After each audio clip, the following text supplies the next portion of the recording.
بسم اللہ الرحمن الرحیم۔ قاسم علی شاہ صاحب کو جنہوں نے لالچ دے کے لانچ کیا ہے،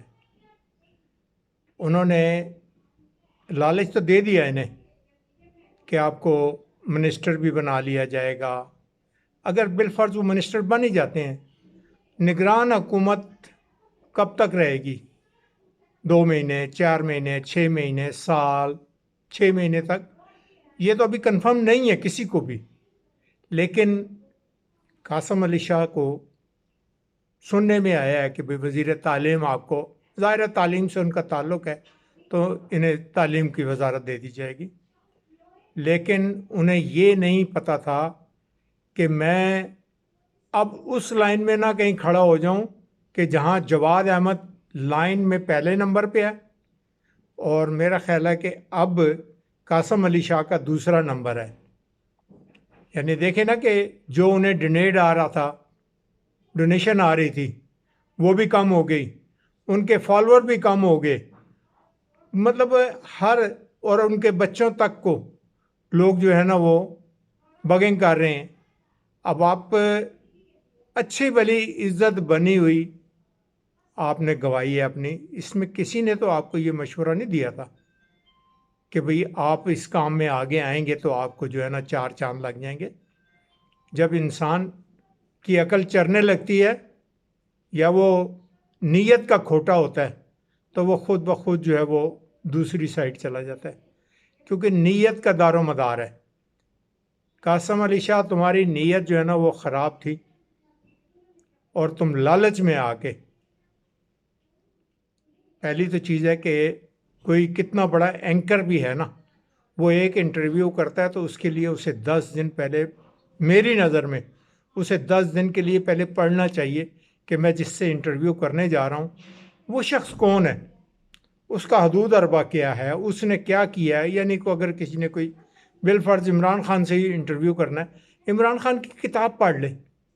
اس نے کیا کیا کتاب میں لکھا ہے، کس صفحے پہ کہاں لکھا ہے، کیا چیز اس سے پوچھنے والی ہے، اس میں اگر تمہیں کوئی سمجھ نہیں آئی بات کہ جو اس نے لکھی ہے وہ سمجھانا چاہ رہا تھا، تمہیں نہیں سمجھ آئی، تم سوال کرو، جو کہ جینون انٹرویو جس کو کہتے ہیں۔ بھٹو نے، مجھے یاد ہے کہ بھٹو نے ایک دفعہ نوائے وقت کے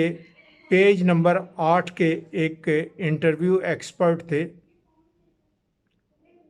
مجھے اب ان کا نام نہیں یاد آ رہا، تو نوائے وقت کا 8واں جو پیج تھا وہ ان کے انڈر ہوتا تھا، اور وہ بھٹو نے انہیں کہا تھا کہ تم جیسا انٹرویو ایکسپرٹ میں نے اس سے پہلے پاکستان میں نہیں دیکھا۔ تو میری جب ان سے ملاقات ہوئی تھی یہاں F8 میں، G8 میں، یہاں نوائے وقت کا دفتر تھا، ملنے کے لیے گئے تو انہوں نے بتایا کہ میری کیونکہ شروع سے عادت ہے کہ جب میں کسی کا انٹرویو کرتا ہوں تو میں اس کے بارے میں جو کچھ تحریریں لوگوں نے یا اس نے خود بتائی ہوتی ہیں، پہلے میں اس پہ ریسرچ کرتا ہوں، میں 2 4 دن لگا کے اس پہ ورک کرتا ہوں، ورک کرنے کے بعد پھر میں اس پہ انٹرویو کرتا ہوں۔ تو دیکھیں نا کہ ایک آدمی اس کیلیبر کا ہے تو وہ اس نے کوئی کام کیا ہوتا ہے تو کوئی کہتا ہے نا۔ قاسم شاہ جو ہے وہ تو میری نظر میں پہلے بڑا اچھا قابل آدمی تھا، لیکن جب سے اس نے یہ بغض بھرا انٹرویو کیا، اور پھر اگر تم نے پرویز الہی سے کیا بھی ہے تو اس کو تمہیں کہنے کی کیا ضرورت ہے؟ ادھر کی وہ جیسے وہ جو کانا پھوسی والی عورتیں ہوتی ہیں جو ادھر کی بات ادھر اور ادھر کی ادھر کرتی ہیں، تمہیں پرویز الہی کے پاس بیٹھ کے یہ بات کہنے کی کیا ضرورت ہے؟ وہ اس ٹائم اس کا اتحادی ہے،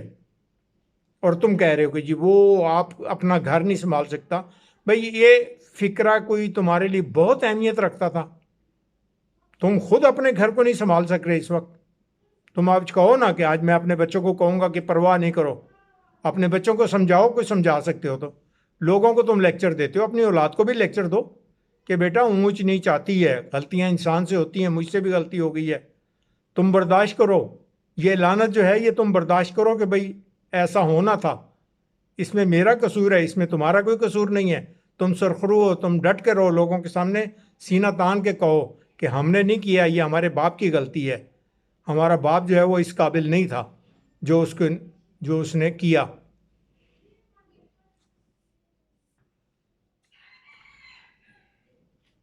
قاسم علی شاہ نے اس آدمی کو چھیڑا ہے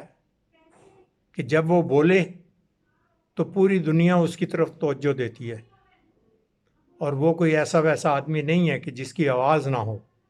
اس کی آواز لوگ توجہ سے سنتے ہیں۔ اور اس آدمی کو تم نے جو ہے نا وہ چیلنج کرنا شروع کیا ہے۔ آپ عمران خان کا ایک پرانا لیکچر جو اس نے اپنے دور میں دیا ہے، اور آج تم اپنا لیکچر دیکھ لو، اس میں اور اس میں زمین آسمان کا فرق ہے۔ جن لوگوں نے دیکھا ہے کہ بھئی وہ اس کے بولنے کے کیا الفاظ تھے اور تمہارے بولنے میں، کانفیڈنس وہ ہوتا ہے خود میں تمہارے میں ہے نہیں، تم لوگوں میں پیدا کر رہے ہو۔ عمران خان کچھ بھی ہے، انسان ہے، لیکن اگر اللہ اس کے ساتھ ہے تو اسے کوئی نقصان نہیں دے سکتا۔ انسان جو ہے وہ پہلے شیخ رشید والی بات آ جاتی ہے کہ نواز شریف کو پستول دے دو تو وہ پسٹل سے اپنے پاؤں پہ خود ہی فائر کر دے گا۔ وہی مثال آ جائے گی عمران خان پر بھی، کہ اگر عمران خان کو کوئی ہرانے والا ہے تو وہ خود عمران خان ہے، کیونکہ وہ ضد کا پکا ہے اور بات کا سچا ہے۔ اس لیے جب وہ بات کرے گا تو سچی کرے گا، تو سچ جو ہے نا لوگوں کو پسند نہیں آئے گا۔ تو کئی دفعہ سچ جو ہے وہ انسان کے آڑے آ جاتا ہے، لیکن اس شخص نے سچ بولنا ہے، اس کے ساتھ اللہ ہے، اس کو نقصان کوئی بھی نہیں دے سکتا سوائے اللہ کے، اور اللہ اس بندے کا کبھی نقصان نہیں دیتا جو سچ بولتا ہے۔ سچے کے ساتھ اللہ ہے، اور فریبی کے ساتھ دنیا داری ہے۔ دنیا میں وہ چپلوسی کر کے تو وہ اپنے آپ کو اچھا تو کہلوا لیتا ہے، لیکن وہ دیر پا نہیں ہوتا۔ عمران خان کو ہرانے والا خود عمران خان ہو سکتا ہے کہ وہ کہیں اڑ جائے تو شاید وہ جائز نہ ہو، لیکن جب نیت صاف ہوگی تو اس کے لیے مسئلہ اب آپ دیکھ لیں، ابھی تک عمران خان نے جو بھی جہاں پہ بھی اڑا ہے، اڑنے کے بعد اس نے کہا ہے یہ مجھ سے غلطی ہوئی ہے، لیکن اللہ تعالیٰ اس کا راستہ پھر سیدھا کر دیتا ہے، کیونکہ اس کی نیت میں کھوٹ نہیں ہے۔ اگر نیت میں کھوٹ ہوتی تو وہ گر چکا ہوتا، کب کا گر چکا ہوتا۔